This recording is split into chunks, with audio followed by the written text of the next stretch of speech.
So, you know, it is a year since we met Dr. Taki. And just for this session, I'd like you to introduce yourself again, because I always find it important. Yeah. Yeah. Yes.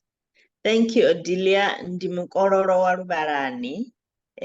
Dr. Takalani Dube. Mukororo is Her Royal Majesty. I am of a royal lineage. Most Africans, or all Africans, are of royal lineages, because each founding father then, so each nation becomes a kingdom, to say.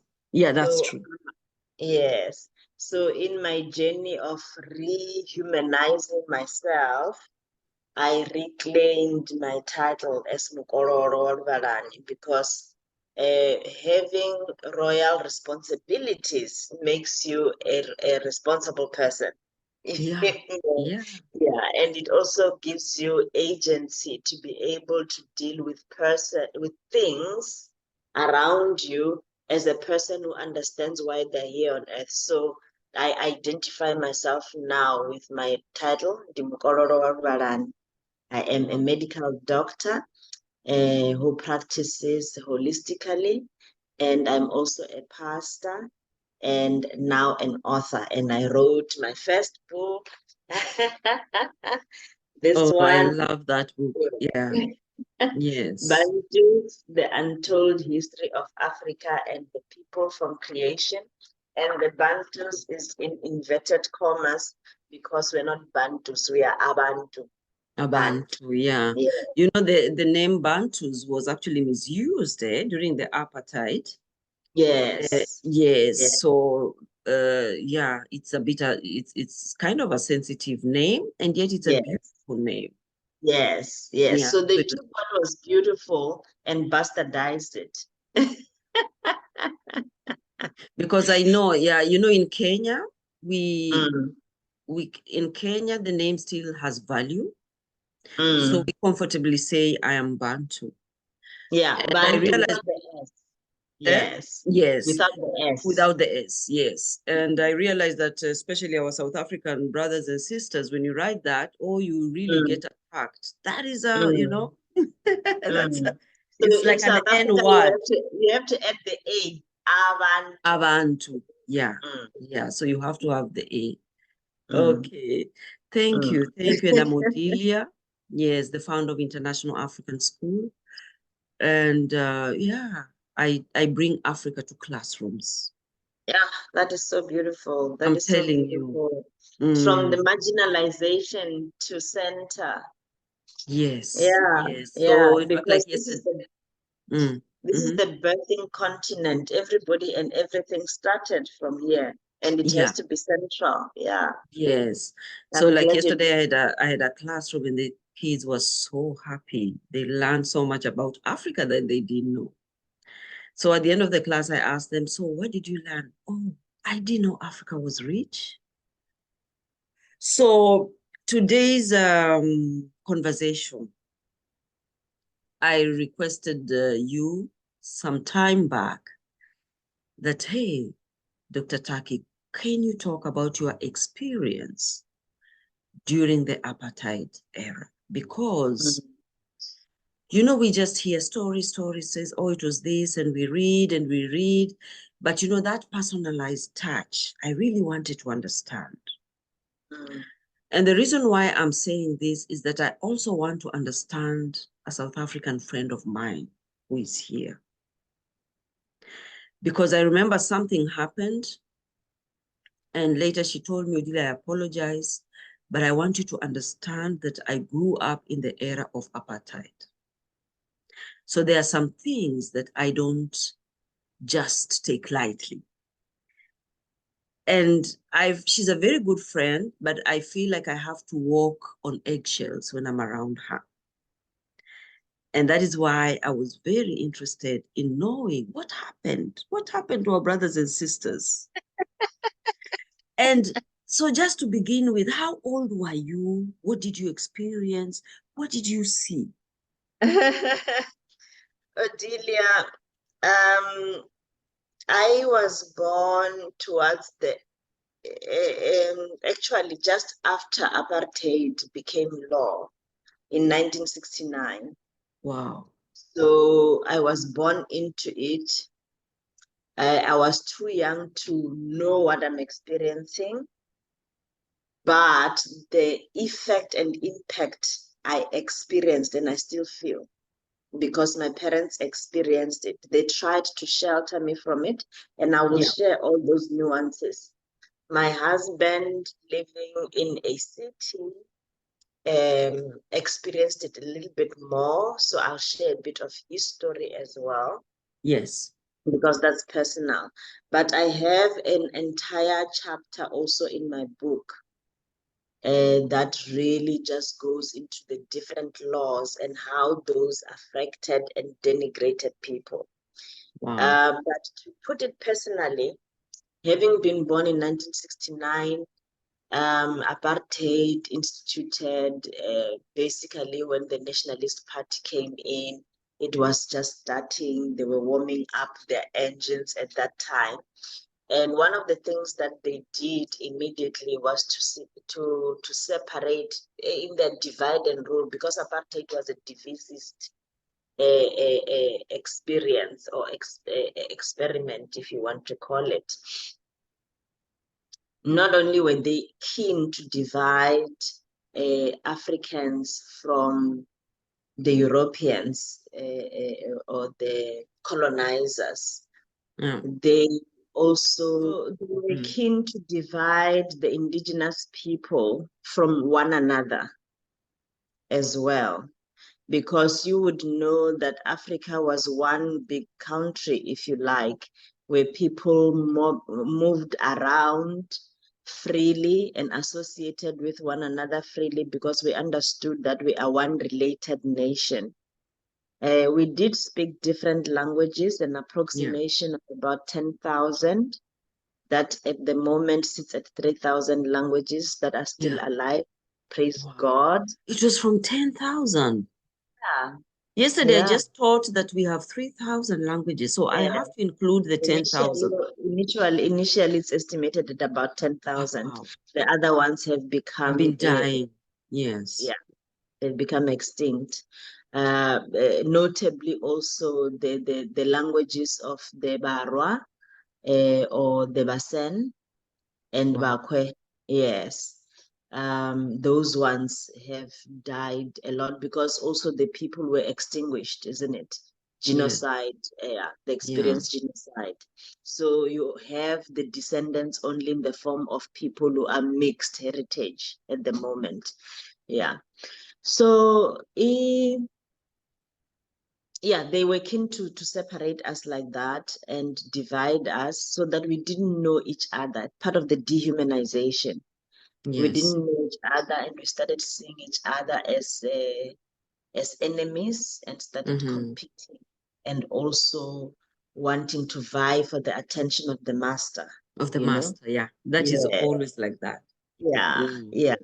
So we were divided into the TBVC states, which is the Transkei. So they first appropriated all our land, about 80% of it, 87%.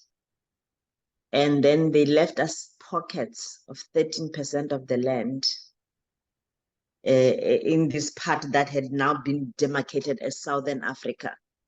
So 1880s, they all in South Africa, the uniqueness is that the colonizers came they started colonizing from the 1600s in the Mm-hmm. Western Cape, in Cape Town. And so they started trekking in the land. As they trekked in and had war and displaced people, they claimed that area. So they would claim different areas. And then they constituted themselves as a nation. In 1960, we became the Republic of South Africa. In 1960, the Union of South Africa and then the Republic of South Africa. Mm. So they at that time pushed all Africans away from the areas where they had created cities and farms. And they pushed us out and left us with pockets of land that constitutes, even today, 13% of the country. So we live as Africans on 13% of land, and we are about more than 60 million of us. And they live as 4 million on they live and own the other 83%. Wow. Mm. So when we speak of expropriation of land without compensation, it is that which we are crying for. To say in the first place, it was not your land, that we should be compensating you for it. It was our land. The right thing for you to do is to return the land. And we're not saying remain landless. We're not saying go back in ships to Europe. We're saying you have naturalized as citizens of South Africa. Can we just find a formula? We can even create a formula and say if the 70 million people in the country and there's so many square kilometers of land, how much must each person own? Yeah. And then begin to give it to the people that way. I don't know why it should be such difficult semantics, but it's difficult, obviously, because land is wealth. Land is wealth. It is land, some of it on which they have built properties. It is land, and we can leave those for them. Land on which they have game reserves, which can then all be owned by the different people, land on which they have farms, which we can also own together. But anyway, it's part of apartheid. You asked me about apartheid. Yes, it's welcome. Yes. Not shy away from it. Otherwise, I'm not talking about apartheid, because this is the grand plan of apartheid, such that even when in 1994 we became enfranchised, because you have to understand that South Africa never gained independence. The African people of South Africa never gained independence. All we had was a transition from a government that was led predominantly by white people to a government that is now led by predominantly African people. We took everything as is, laws, everything. We are running their government the way they conceived it, just changed the face. And that's usually the problem, eh? Like Kenya, this is the time they're now looking into the curriculum after all those years. And their hands are tied because they want to include mother tongue. They want to, and you see, most of these languages have been killed. People cannot speak fluently without throwing in an English word. So it is just a problem. It is. It's a huge, huge problem. It's a huge problem. Our saving grace was that very division that left us with 11 languages from I don't know how many, because almost every surname had its own language. So we at least have vernacular in the curriculum. But this is the sad part, Odilia. How many languages that do you the have in South vernacular, Africa? How many languages do you have? We have probably 20, but we are recognizing 11 at the moment. Probably 20 still alive, but the ones that are recognized are based on the TBVC divisions: Transkei, Bophuthatswana, Venda, Ciskei, TBVC, yeah, Ciskei, and then Zulu. Sorry. So we are recognizing isiXhosa, isiZulu, isiSwati, isiNdebele, Sepedi, Setswana, Sesotho, Ruvenda, Xitsonga, English, Afrikaans, and sign language. Okay. Yeah, those are the languages we are Yes, I cut you short, but you wanted to say the interesting thing about vernacular. Hey, what was I saying? We were talking about vernacular, how they've died, and, vernacular in apartheid. Yes, okay, yeah. So I lost that thought. I'll find it. Yeah. I'll find it. But, I pray you find it. Yeah, the thing about vernacular is that if you speak, and this is the importance of why we should speak vernacular. Vernacular is a spiritual code. Wow. Yeah, it's a spiritual language. Within it encodes spiritual thought and philosophy. So we encoded our history, we encoded mathematics, we encoded creativity, we encoded spiritual thought and philosophy into a language. It's woven. As you speak, it activates all those areas. There is a doctor who has written a book. I will give you her details. You can contact her in South Africa, who has been able to reduce isiZulu and prove that it's a mathematical language. Wow. That all the concepts that are spoken are divisions and multiplications and algebra. Amazing, amazing stuff. And the minute you're able to break it down that way, you understand the language so much quicker. You can learn the language so much quicker. You know, so and we thought in what is it called? What is that? I will remember it. We thought it helped us to learn vernacular, but it is more understanding the context and the concepts of the language that makes you understand the language better. So even if we did not speak the same language, we understood each other. Yes. So I would speak to you in Ruvenda and you would respond to me in Kikuyu. And we would understand each other.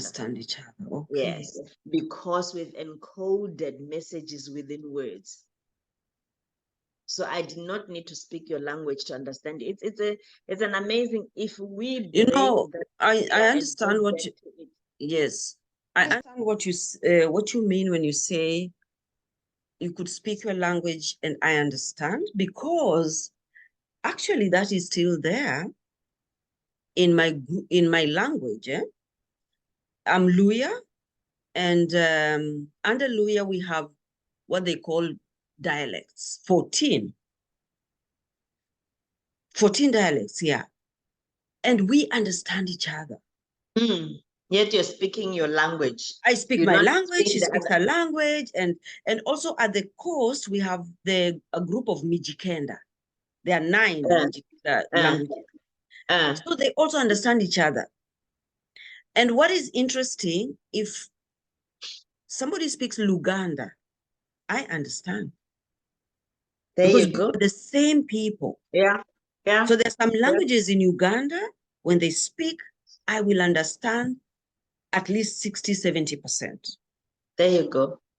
And that is Kinyarwanda, I understand about 50%. A lot of words are similar. Yeah. And that is why you find that when people come to South Africa from Zimbabwe and Mozambique, they can blend in and become South Africans quite easily because number one, their surnames are still Ndlovu in Mozambique, Ndlovu in Zimbabwe, Ndlovu in Botswana, Ndlovu in Namibia, Ndlovu in South Africa. And their language is older, if you like, than isiZulu. So if you speak isiZulu, they will understand it much easier. They can then just think of words. That's how I learned isiZulu from Venda. All I did was change Venda words and put Z into most of them. Wow. And then because they have a lot of Z, Za, Zu, yeah. So I just check whatever it is in Venda and then I put a Z word in it and I figure it out and oh, voila, I've got the right word. I've got the right word. Yeah. So that whole division of people from one another separated them so that their languages suddenly sounded unique and different. Number one. Number two, they lost the spiritual connection to the language.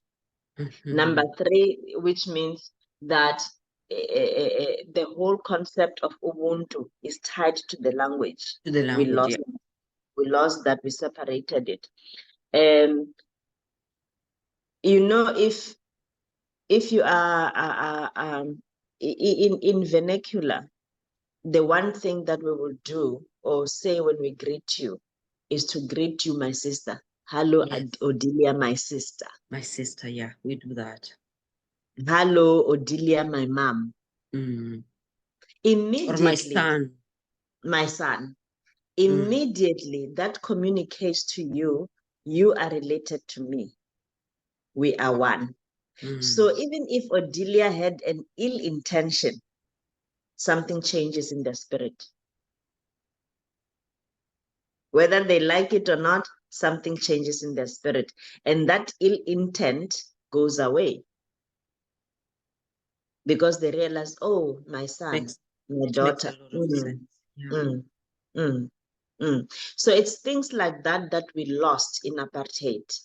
We became dehumanized by being separated from one another and grow to look at each other with suspicion. You know, let me just throw in something that happened. I think it was in the US. Mm. A young adult entered a shop to rob. He had a gun. And the elderly lady who was behind the counter said, "Where is your mother, my son? Mm. Where is your mother, my son?" And the young man just broke down. Sure. He put the gun down and just cried. Oh, So you see what you're saying? yeah. Yeah. Just cried. And he said, I I wanted money for Christmas for my daughter. Ah. And I'm sure the old man was woman was willing to give him a Christmas present or something. Present. But he went in with the intent of robbing, To killing, and robbing. But then when said, we are together, we are united. yes. So he said, I'm your, it was like, I'm your mother, but where's your real mother? Because Yeah. I'm here to support Yeah. you. Where are you? And Where's it, your mother, yeah, my son? where is your Mm. mother, my son? And it just Wow. broke down. Wow. Wow. Wow. So Wow. that So is very that's powerful. that's that spiritual encoding I'm talking about. Those Yes. words are not just words, they become alive, they're seeds. Mm-hmm. They're seeds. They're seeds. I'm so happy you shared that story because it confirms the power of those who were not just calling each other mother and Or father. sister. Yeah. No, My put husband on is the always table. asking me, you Africans, you call each other sister, brother. Now I know what to tell him. Yeah. Yeah. I'm Mm. saying, remember, we are united. Yes. Remember, if you see me hungry, don't just pass me. Mm-mm. Remember, I'm a person and you're a person, and people don't do that. Mm. People care for one another. Mm. Yeah. So it robbed us of that. It made enemies of us against each other. You know, the similar story that we experienced in Rwanda. The genocide in Rwanda was exactly that, the separation of people, pitting them against each other, calling others better than the other. So we experienced that whole thing where Venda people were less than Zulu people, were less than this people, were less than that people.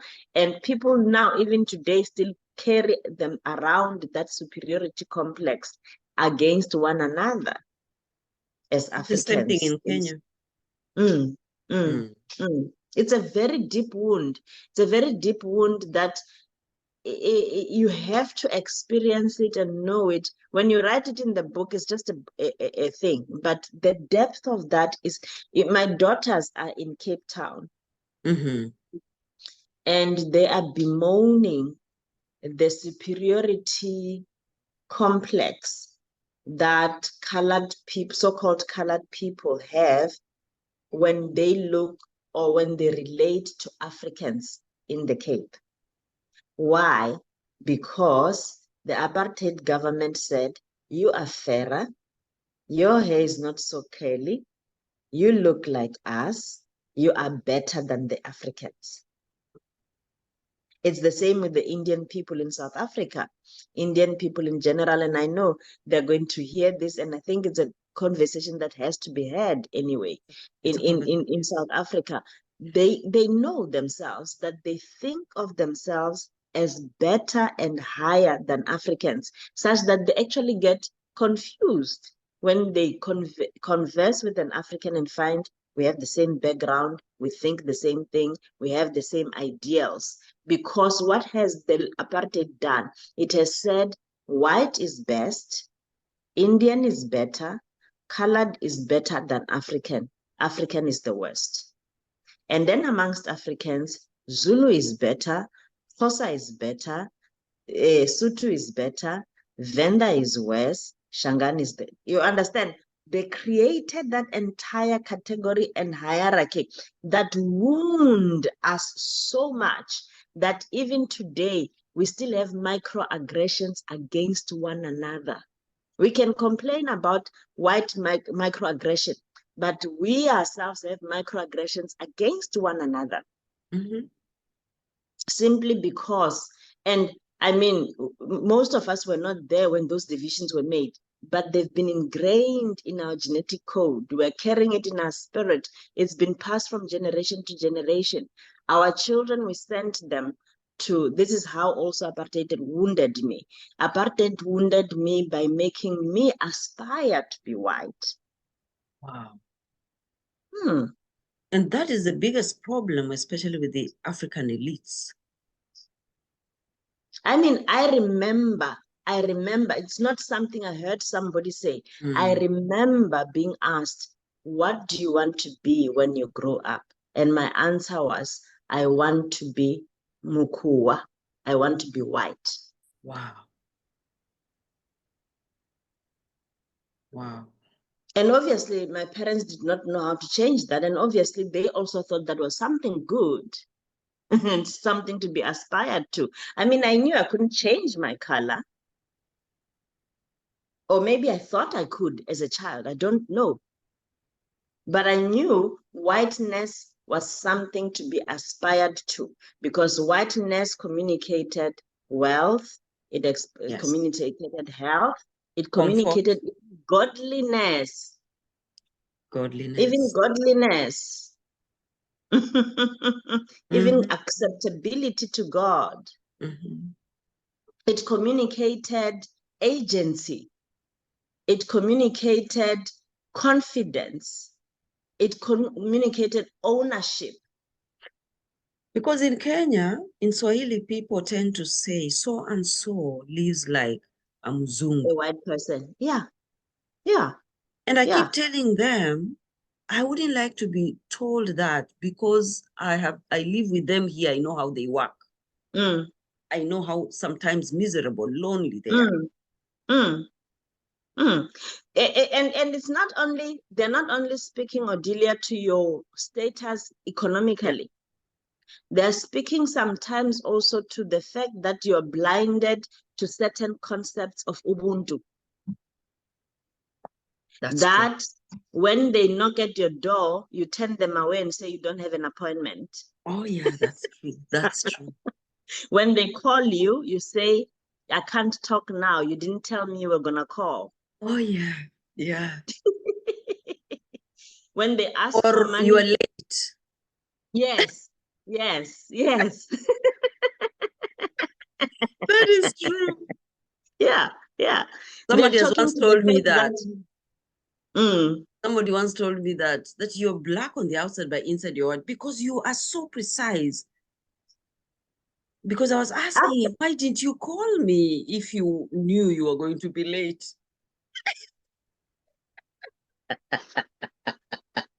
It's true. Yeah. And in Africa, we understand that life is going to be here for as long as God wants it to be.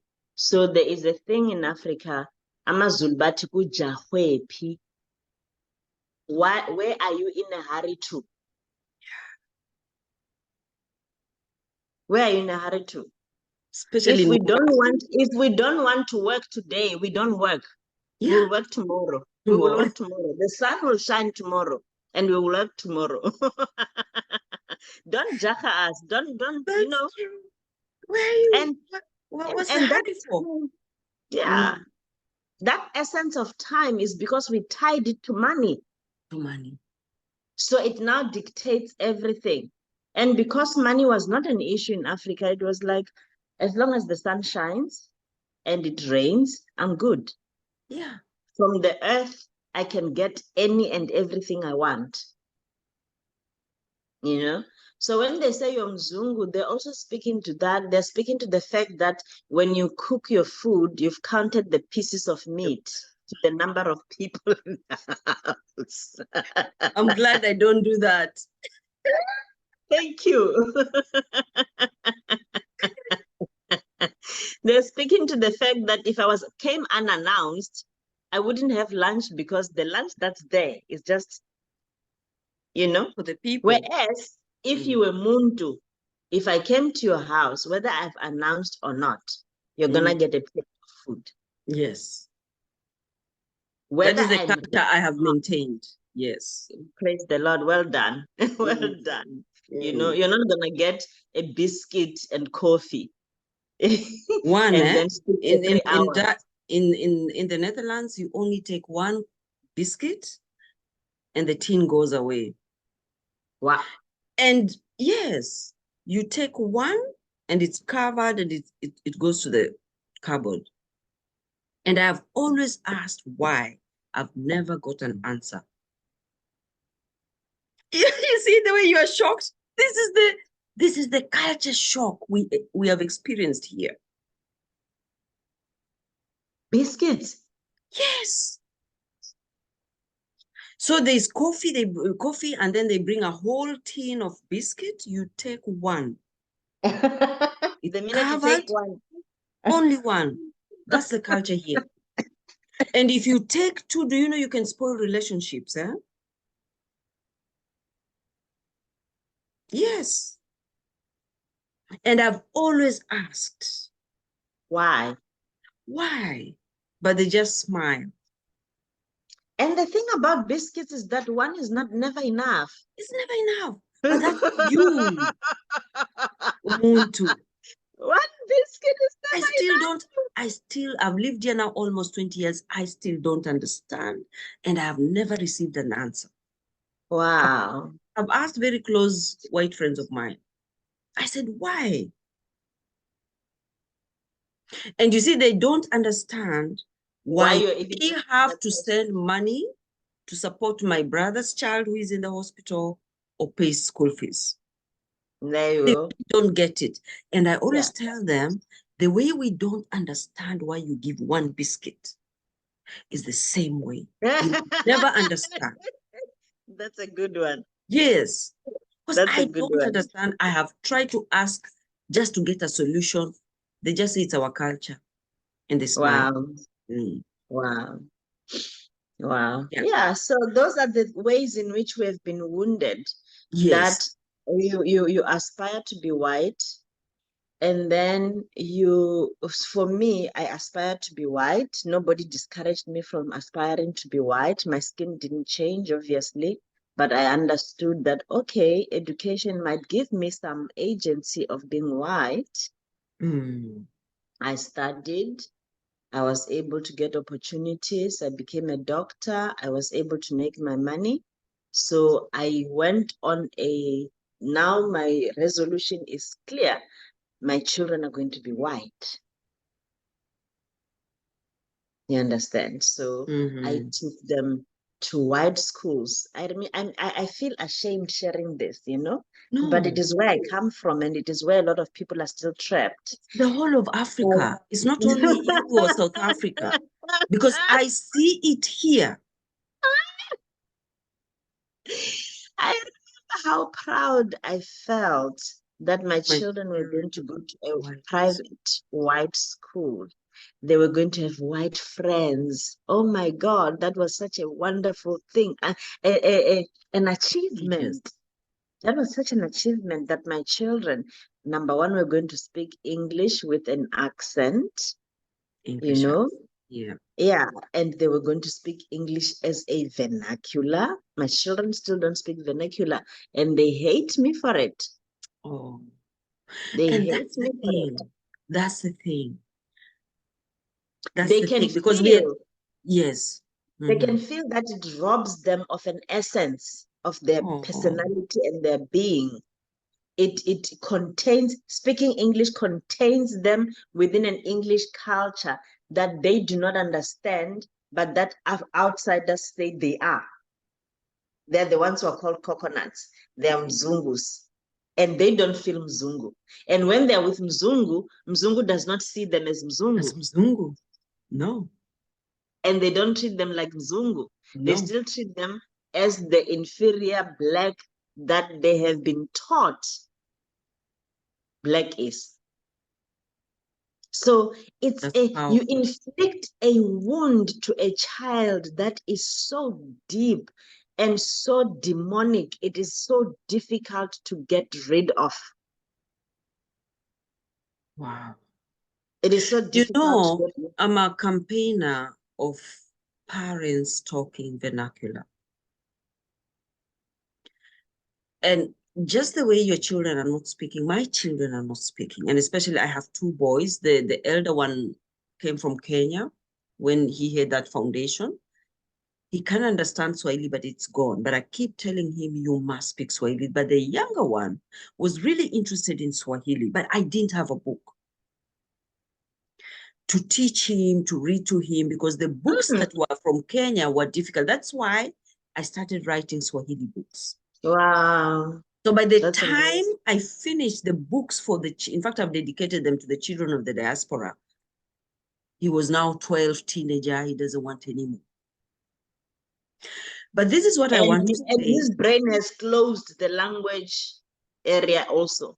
There is a friend of mine, I think you interacted a lot when you were sending me the stuff with the payment. Mm. The son is now here. And the son told me, I'm learning Swahili. That my mother pushed us to learn Swahili when we were in South Africa, taking us to classes, but we were rebelling. Now we realize my mom was doing a good thing. Mm. Now we are Mm. studying on our own.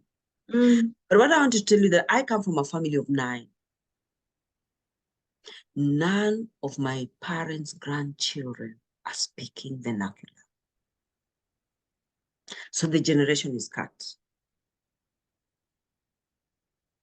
The language in my parents' generation is ending with us. I know. I mean, I was so shocked when I went to Kenya about 10 Mm, years ago was the first mm, time, 12 years ago was the first time I went to Kenya. mhm. And I was amazed to see that everybody speaks English. And when I speak, I was amazed that Gogos were speaking in English. Not that they can speak English. In South Africa, Mm. Gogos speak English. But I was amazed that that's all they could speak. Wow. I'm like, no, this is impossible. This is impossible, you know? I came back, I cried to my mom. That's when I started seeing myself. Because I said to my mom, I went to Kenya and I was amazed that households, when they're sitting together, they speak in English. They don't speak Kiswahili, they Vernacular. don't speak Kikuyu, they don't speak Luya. They Mm. speak, and when you ask them, they say that's the only language they know. And my mom said, but do your children speak Luvenda?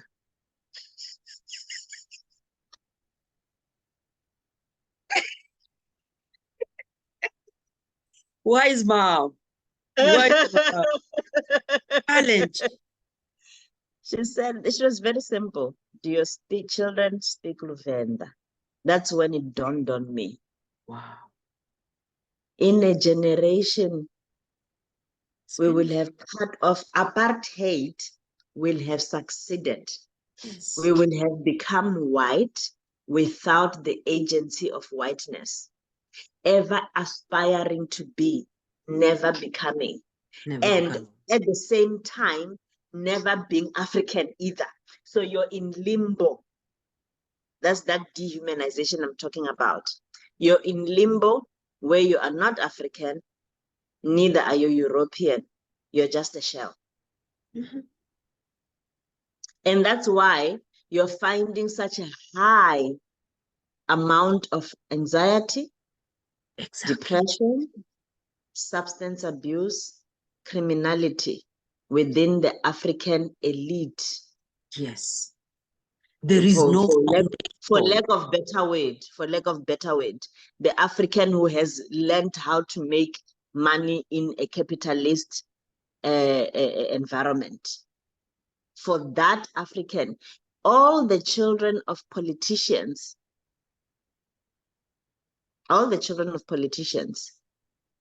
if they've not abused substances, or they're not in some addiction, praise be to God. If they're not, most of them nowhere to be found, not doing anything fantastic, nothing you can talk about, because of what? That privilege that we gave them and divorced them from their original roots. So they're either doing that, or they are wanting to become a traditional healers, because they only feel that their only exposure to genuine Africanness is being a traditional healer. So all of them are becoming sangoma. They are twasaring, and even those who do not have a call, because obviously if you don't have an identity, something within you cries to want to connect with who is ancient, your grandmother, your grandfather. You're wanting to connect with that which is ancient, because you can feel that you are just too new in this world. Yet if you are African and you know who you are, you're able to connect to that entire genealogy, and you feel rooted in your land, and nothing can move you from that.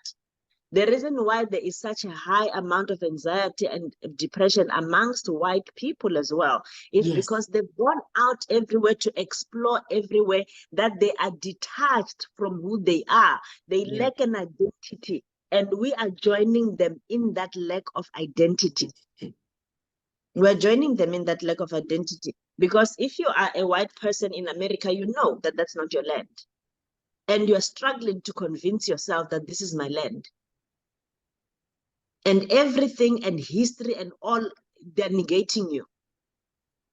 And you're trying to build something, and you're hoping that it'll last long, but you know that somebody somewhere one day might say, this is mine.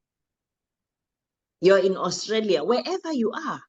That's what the same thing for Africans now, that in our own country, in our own continent, because we do not know our roots, what Marcus Garvey said, that a person without roots can never thrive. A nation that does not know its roots cannot never thrive. We do not know our roots, and so we are dying slowly. The same things that the colonizers, the explorers are experiencing because of having been removed from their origins, we are experiencing in our own continent. That is what apartheid has been for me. The greatest wound for me has been that, in spite of my opportunities, in spite of my privilege, in spite of all that jazz, I still suffered the wound of being separated and dehumanized from who I am, of having my spiritual practice is demonized. Demonized without a reason. Without trying to understand, when you do this, what is it that you're doing? How does it mirror what's written in the Bible? How can we transform it or align it to what Yeshua has now said? I speak this as a believer in Yeshua, as a Christian, so-called, what I would be labeled Christian. I do not like being labeled Christian. I believe in Yeshua, yes. Don't like being labeled Christian, because he never called us Christians. He called us his assembly, his congregation. And I belong to his congregation. So as one who belongs to the congregation and assembly of Yeshua, I get so spiritually damaged when, say, my grandmother from my father's side was an indigenous healer. She died before I was born. But even if she had died if I was living, and she had tried to teach me indigenous methods of healing, do you think I would have listened to her? No. No. I would have shied away. I would have called it demonic. Demonic, it's evil. Yeah, yeah, it's evil. That's what I would have said. But how much evil is there in this Western medicine that I have learned? Wow. How much evil is there? How much evil and atrocities that we are doing in the name of science, just because I can prove it and it's called science, it's godly. It's not. The truth of the matter is there's a lady I know who made a presentation on the role of Black women in development of gynecology. Oh my God. Yeah. Black women Yeah. were experimented on. Yeah. Yeah. Not only were they experimented on Odilia, as they were done in the States, contraception, putting things in them and doing all sorts of, not only besides the experiments, the indigenous knowledge that they carried was plagiarized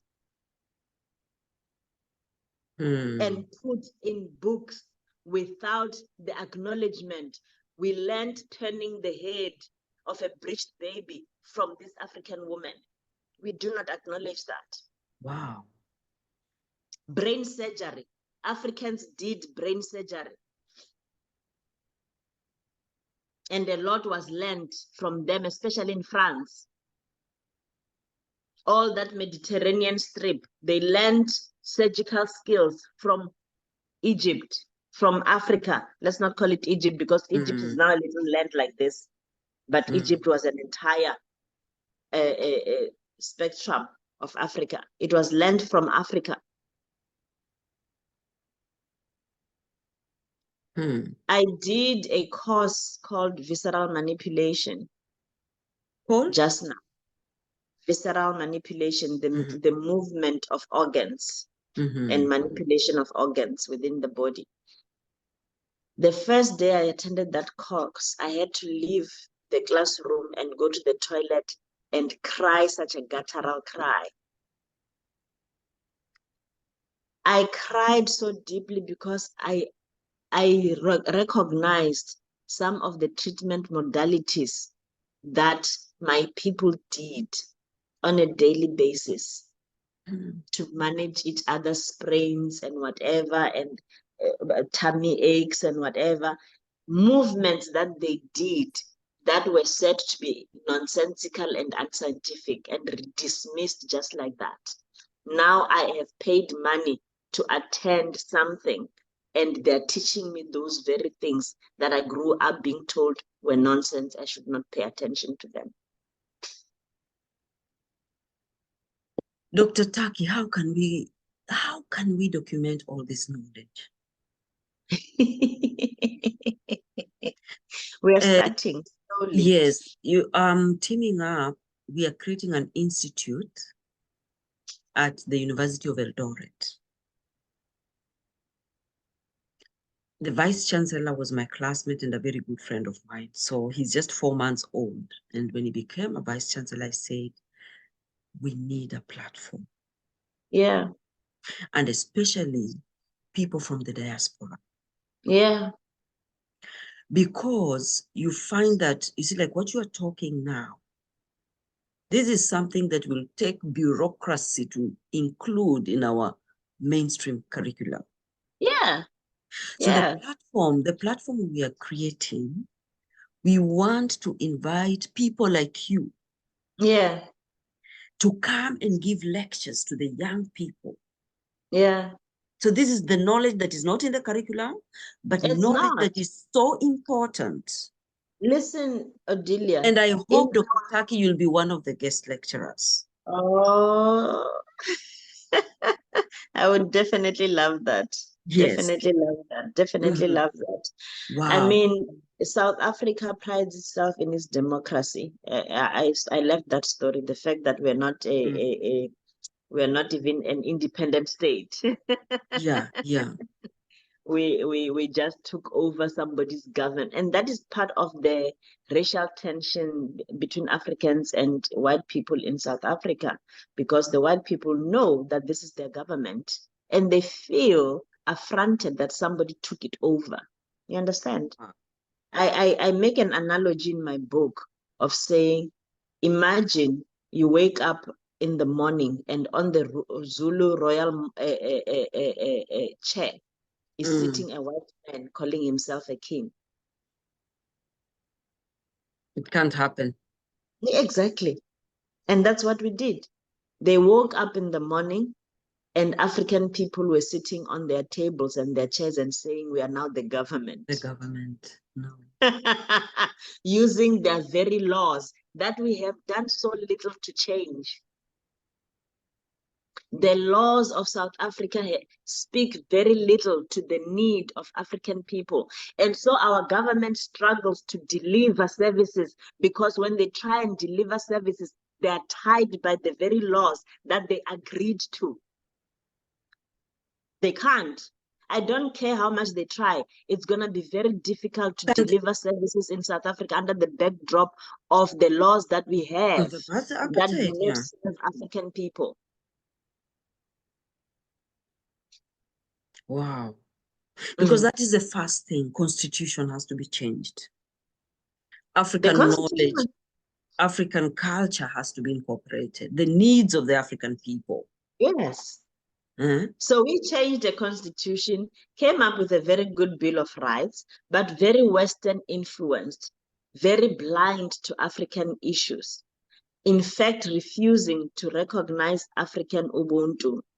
Wow. Yeah, you can't judge based on Ubuntu. You can't judge based on, and that's how we judge in Africa. We judge based on Ubuntu, Ubuntu. not on what the law says.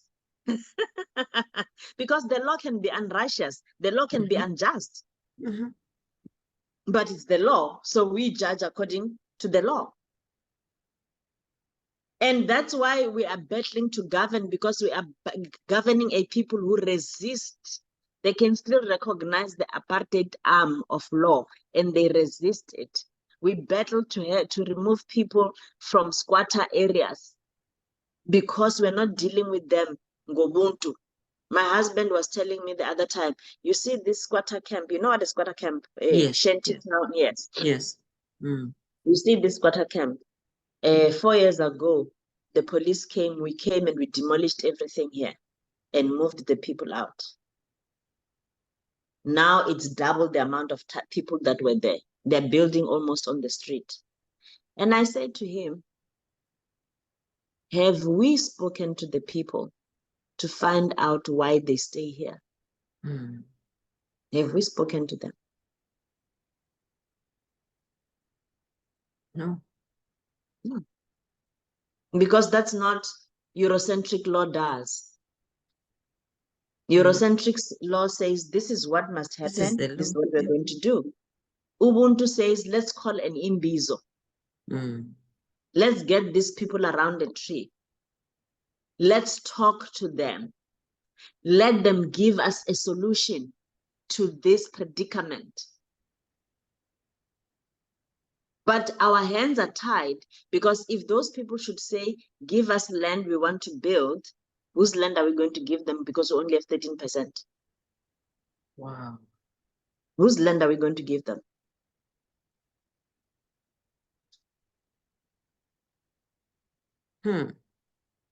If they say we want to live like this, we're now going to be ruled by a bylaw that was made by a white person to serve 20% of the population, that says you cannot build so many meters from the road, or you cannot do this so many meters. So you now suddenly don't have land because of all those bylaws. We have a long way to go, and we have not wanted to do the hard work.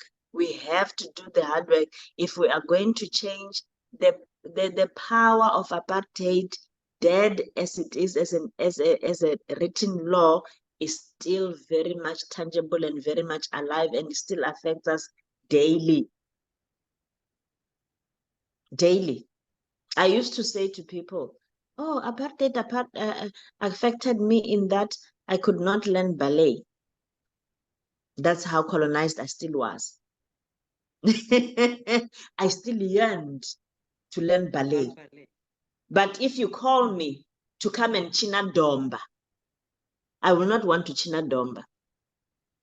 It's backward.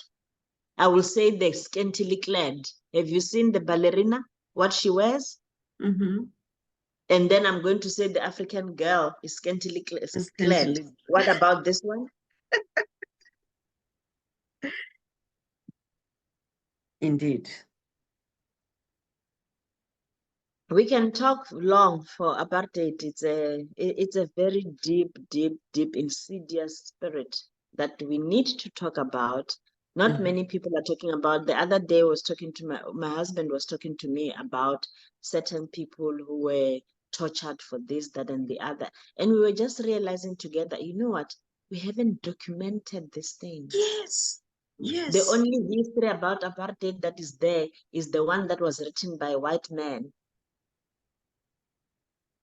The history about apartheid and what apartheid did in South Africa is written by white people. It hasn't been written by us. Wow. We haven't told our stories. The heroes that we have that dismantled apartheid are only the heroes that are recognized by white eyes. The ones that were recruiting us on the streets, in the back roads, and taking us to exile, nobody knows about them. Wow. The ones who went to exile came back and bombed this and bombed that and forced this and forced. We're not talking about them because then we're promoting murder. And we are singing the praises of murderers. What about the murderous police who murders us in the hundreds and thousands legally? Both in the streets, in the cars that took us to the jail houses, and in the jail houses. That is fine. It can be written about. It is legal. But you can't acknowledge that a terrorist was instrumental in freeing this nation. And terrorists based on whose vocabulary? Whose vocabulary? Because this is what I always say. For a long time, Mandela was called a terrorist. It was. There was a travel ban on him that he discovered as a president. And then later, everybody wants to rub shoulders with him. Yes, of course. Of course. Mandela, our hero. Do you know apartheid is so insidious that today the Democratic Party, a party of white people, claim Mandela as their father? Yeah.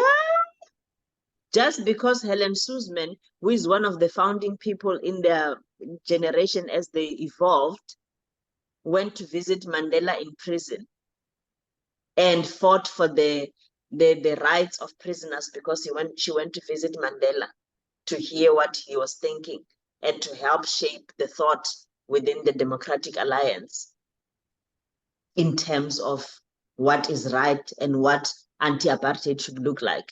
Now they want to steal him from the ANC.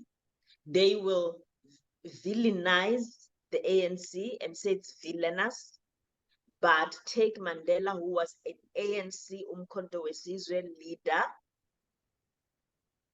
who probably bombed a few places and did a few atrocious things.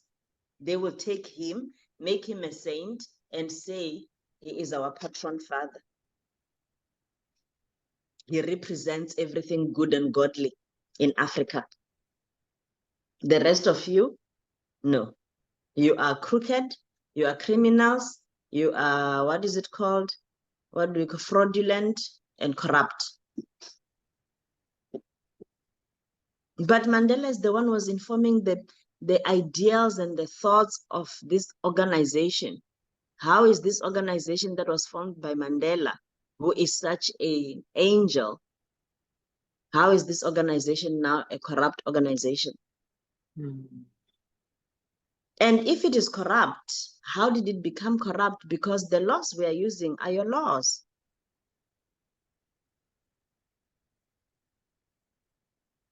The laws we are using are your laws. It's your laws that create loopholes for corruption. For corruption, yeah. Yeah, the same corruption that you were dealing with before we took over.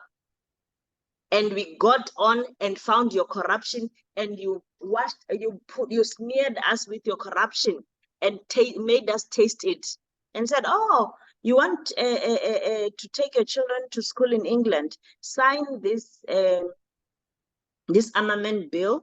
These people who are going to bring armaments in South Africa will take your children to school in Europe for free. Oh, they'll buy you a car. And we're like, wow, you get a car for signing a deal? Bring it on. Who doesn't want a car? Who doesn't want their children because we want to go make them white? Who doesn't want to take their children to Europe? Yes. Wow. Odilia, no. Wow. These conversations we have not had because we can't have them, because when we have them, we are dangerous people. When we have them, we are labeled terrorists. When we have them, we are labeled rebel rousers. When we have them, we are digging skeletons of old. But the thing is, if we never have them, then the simmering racial tensions will continue. And at one time, it will reach a boiling point. Boiling point. It is already reaching boiling point. We are very late. I hope we're not too late. But our children are angry. This is also something I have some friends here, Dutch friends. They've adopted an African girl from South Africa, and they go to South Africa often with her. But they said the new generation is very angry. Very angry. At them as well. Angrier than us. Yes. They're angrier than us, and they feel that we are cop-outs and sell-outs. Very, very angry. And they even, it's not even, forget the ones who are still struggling in the townships, in the rural villages. Those ones are not angry. The very ones that went to private schools, private white schools.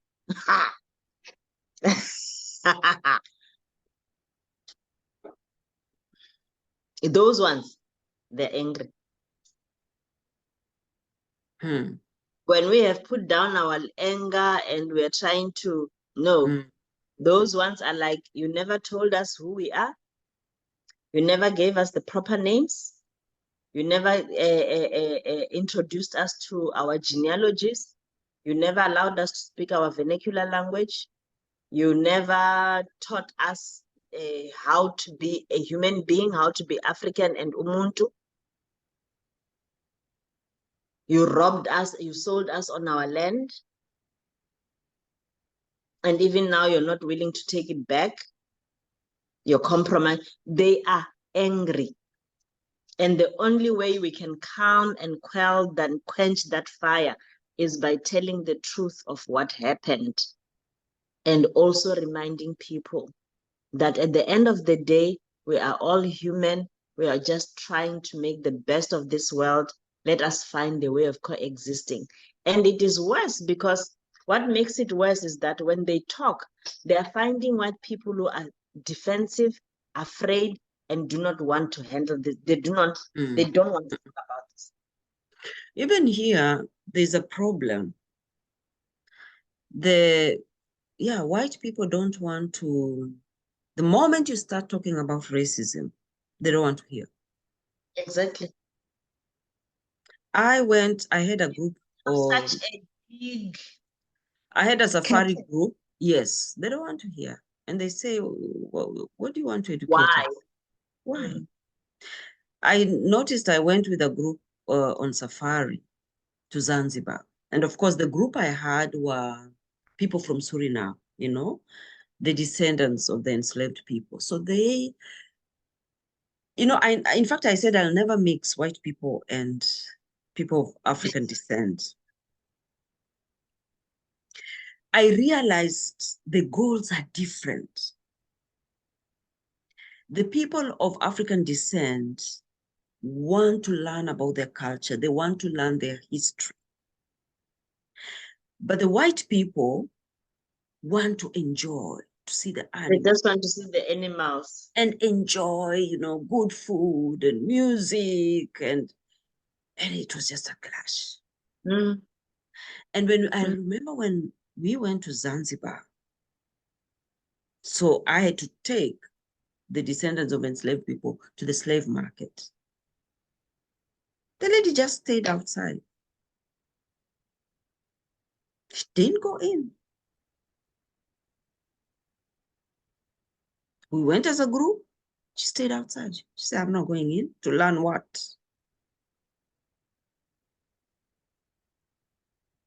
I found it disrespectful.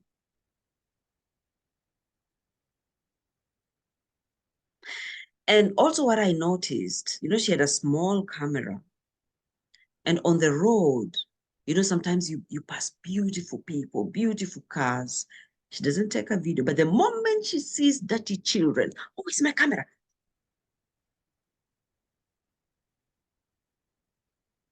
Mm. So that is what I noticed.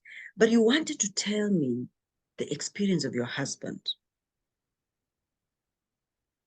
Oh,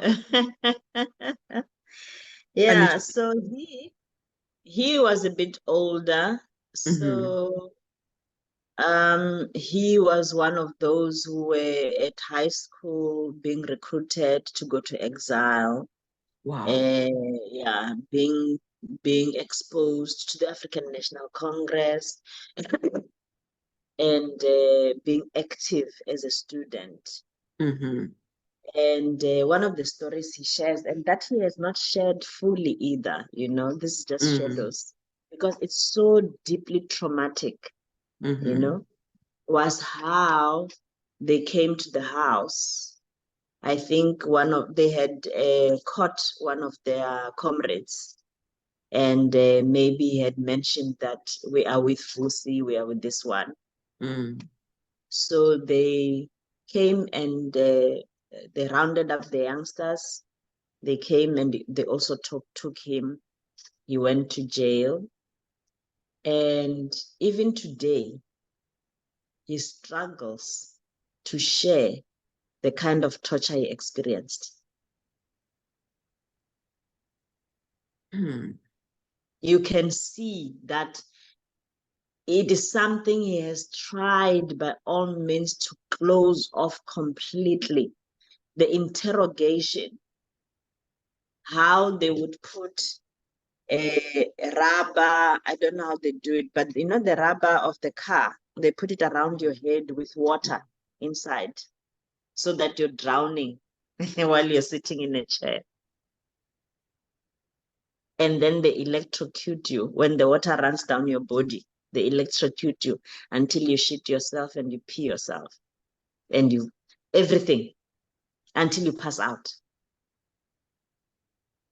And then they keep talking to you and telling you what you did that you did not do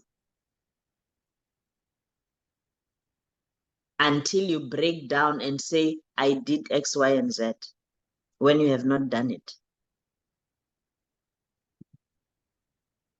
And that was incarceration without trial.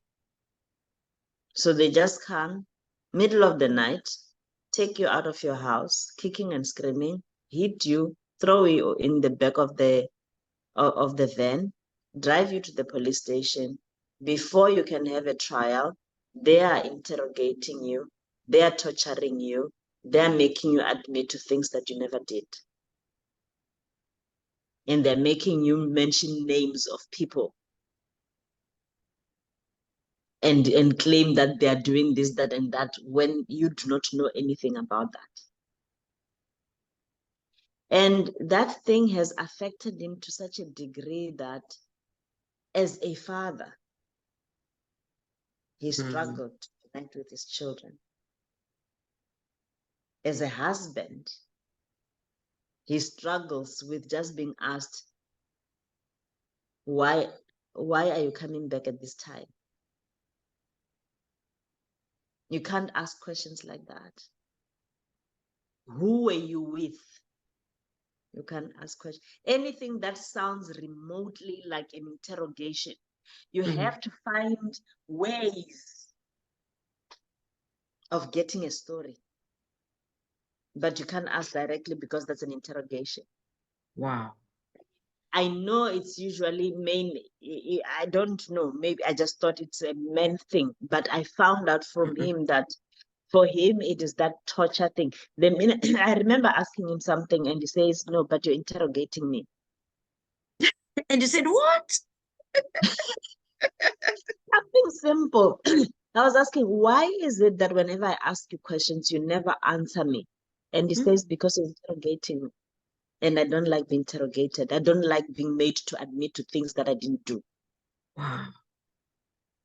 He changed completely and became this angry person.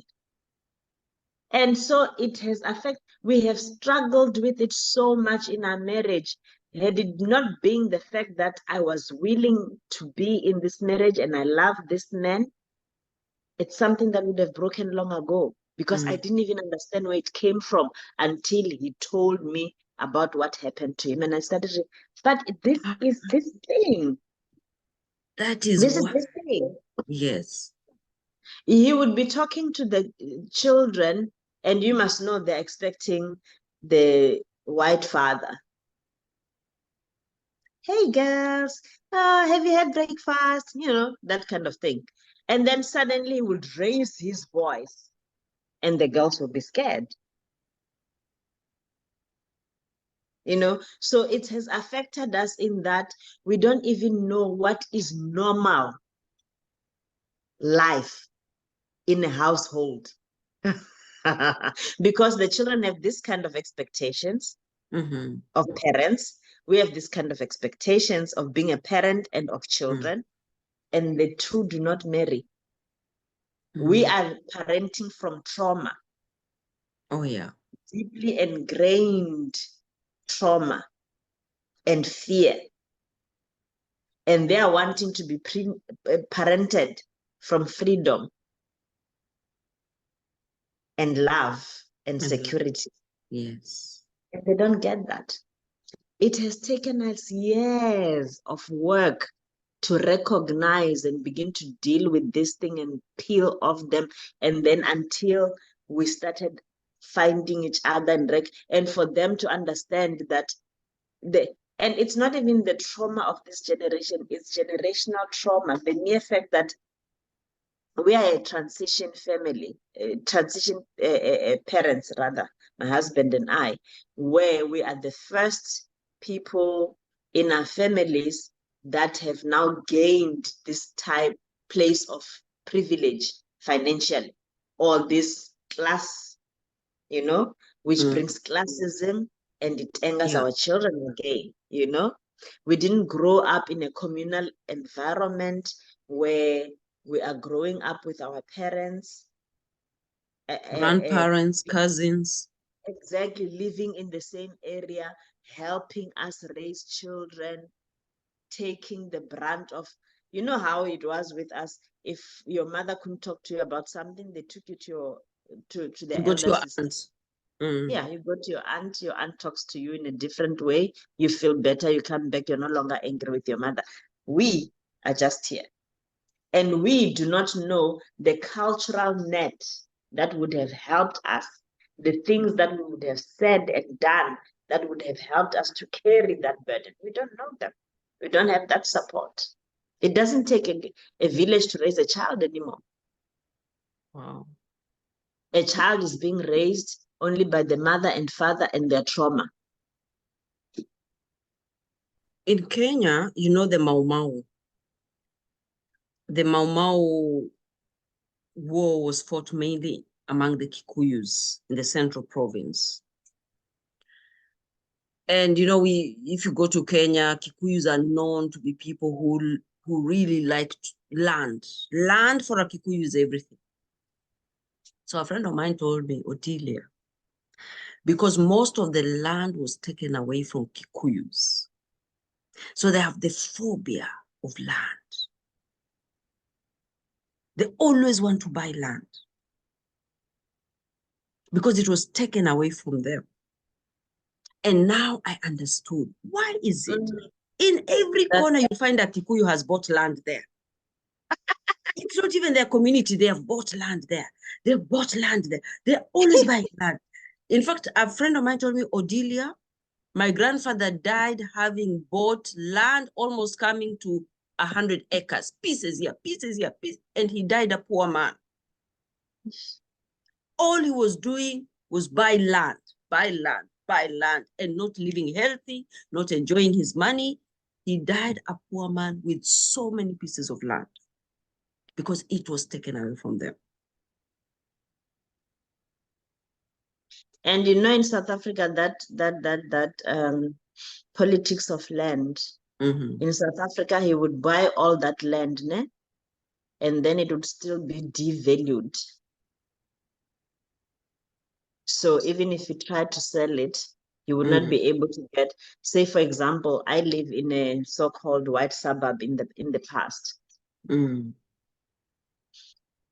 5 kilometers from here is a village.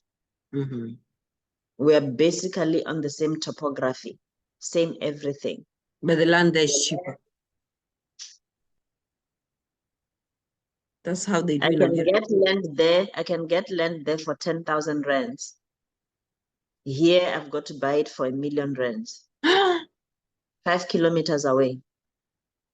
And the thing that would make me not to buy land there for 10,000 rands is because, number one, the ownership rules are different.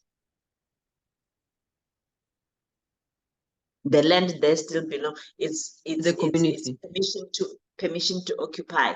Here, I own outright. There, I do not have service. I don't have electricity, water, sewer. Here, I've got service.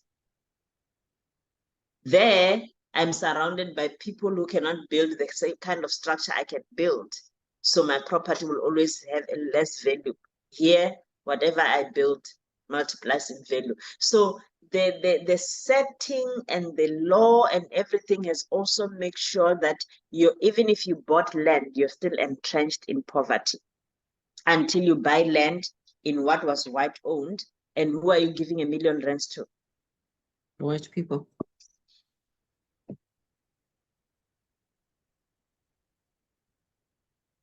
Wow.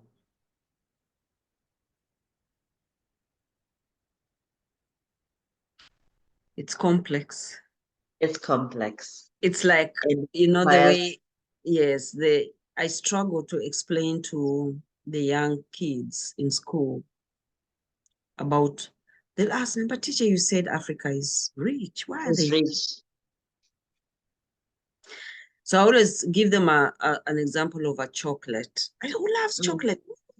How much does it cost? They'll tell you, €3. I say, now, does Holland grow cacao? No. I say it is grown in Africa. And that farmer works for 60 hours and only gets 10 cents. And the children say, that's unfair. That's unfair. In fact, she should get €3.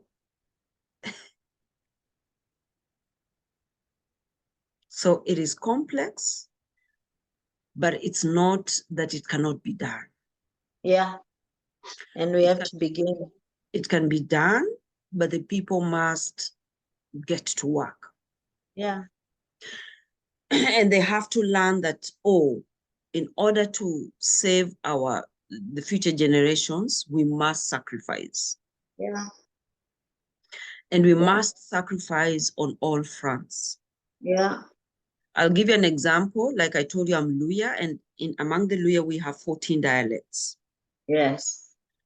And I'm going to publish a children's storybook, but I also wanted it written in my language. But when I was translating, I came across an obstacle because this is a language that is not taught, no grammar. It is just spoken. Only the Bible has been translated. So I realized there's some words, the spelling is exactly the same, but the intonation is different. Hey, hey, hey. And I was thinking, how can I write these words? And you know Ngugi wa Thiong'o, Professor Ngugi wa Thiong'o. I call him once in a while, but he's sick. And I told him, Professor, this is the problem I'm having. And he said, we the Kikuyus, the linguistic people came together and we created the accents. So you among the Luya, you need to look for a commission of linguistics and work on the grammar and create those accents. And I knew of one guy who had done linguistics, who is very good in the languages. And I asked him, can you translate for me my book? And I also told him, why don't you professionals come together? He said he's going to pay us. And then I asked him, can you translate for me this children book? This is a children book that is not more than 1,000 words. And he wanted me to pay him $10,000. And I said, dollars. But where? Where is it based? Because you can go on internet and you can find out how much somebody can pay per word. Even if it's a European rate, it doesn't come to $10,000. The point I'm saying is that we need to sacrifice. We need to sacrifice some things we cannot ask money for. And in whatever if we're interested in changing the dialogue, in changing the status quo, we have to sacrifice. And nobody's coming to do it for us. That's why I wrote my book. Yes, that's why I wrote my book, because I realized they're not interested in writing our story the way we know it. They're not. We have to write it ourselves. And they're not going to spend money for that. No. Yeah. They're spending money to nurture their culture. Yeah. You know, I was talking about to my daughter. I had to go and see her this weekend because she was triggered by what she explained as white microaggressions. And she went spiraling, but she had also taken stuff that made her feel, otherwise. And I was saying to her, these are your friends that you love, that you have created community with. The same way that now you are learning about Ubuntu and you have embraced it. And in fact, because it's ingrained in your genes, you know how to live it without even being taught it. Being taught it, yeah. Yeah, you know it without being taught it. It's valuable for you. And it makes the world work for you. It makes sense. It anchors your spirit. If I were to ask you to give up Ubuntu, you would refuse to do so. Because it's valuable to you. And regardless of what you think of whiteness, white people value it. Yeah. Because it makes capitalism make sense. Because whiteness is tied to the economy. Yes. And the law. For the white person, life makes sense when there is money and there is law. Yeah. Outside of money and law, the world doesn't make sense. Mm. And their entire way of being, of existing, is tied to that. It's tied to time. It's tied to scarcity. It's tied to fear. It's tied to all those things that make capitalism work. If you now want your friend to divorce themselves from whiteness, number one, it's difficult unless there is a conscious decision to do so. Number two, it's valuable. It will disorient them and they will not know how to work.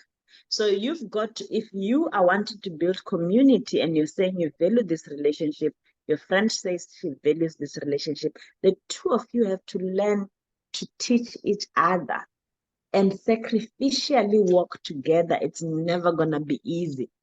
Otherwise, it just becomes a paper coat of relationships where one is suffering and the other one is having the whole advantage, which is what you were fighting against, where you're feeling that your friend was having the whole advantage and you were suffering.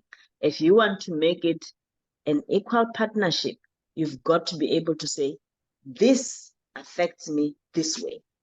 You know your friend, let me share this story as I conclude. Your friend that you say you've got to walk as eggshells around. I also took a friend of mine to Venda, white girl. I took her to Venda, and when we were there, we needed a bathroom. So we stopped at this mall at a garage, a petrol station. I went in first and I asked, where's the toilet? They showed me the toilet. I went in, I found it dirty, and there was no toilet paper. And I released myself and did the best that I can and washed my hands and went out. Fortunately, the water was working. My friend goes in.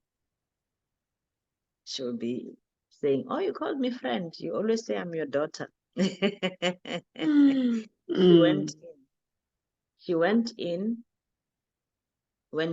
As she was going in, they rushed to clean the toilet and put toilet paper. Were these white people or African? African. So when she came out, I said, hey, how did you manage with the toilet? Because I know what the toilet was like. She says, no, they cleaned it and they put toilet paper. I became so angry, Odilia.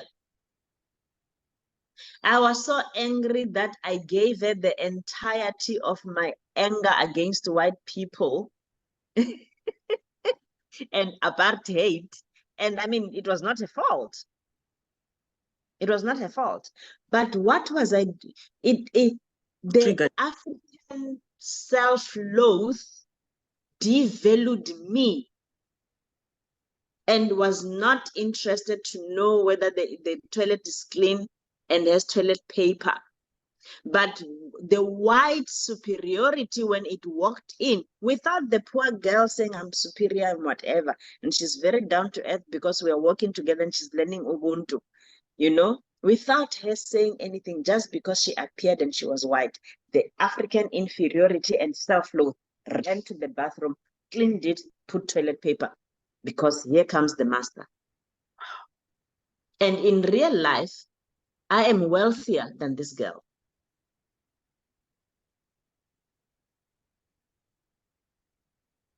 In real life.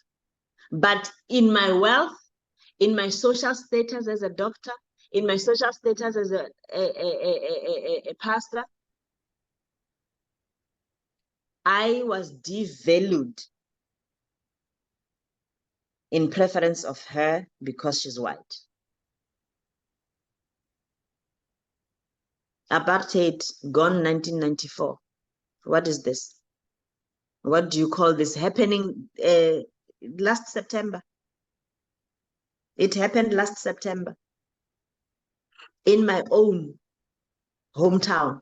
This is what, you know what I can also see, even in Kenya, this is what happens. Yes.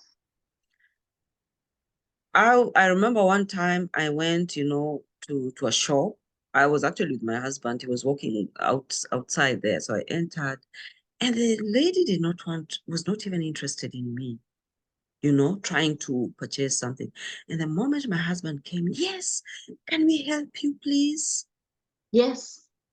And I'm looking and I'm seeing her. And he said, I don't need to be helped. She is the one who needs to be helped. I told him, let's go, please. Aish, It is a problem. it is. And that is why these conversations are important. That is why Mm. we need, our generation, they need to listen to these conversations and say, hey, I need to value my brother and sister, Mm. just the way I can value Mm. that person. Mm. Mm. Thank you, Dr. Taki. Thank you so much. Always a pleasure to speak with you. Thank you so much, Odilia. Pleasure. I enjoyed our time. I am Yes, hearing myself as well. I'm getting healed as I hear yes, myself. yes. Mm. Yeah, and becoming wiser. And I thank you for your wisdom.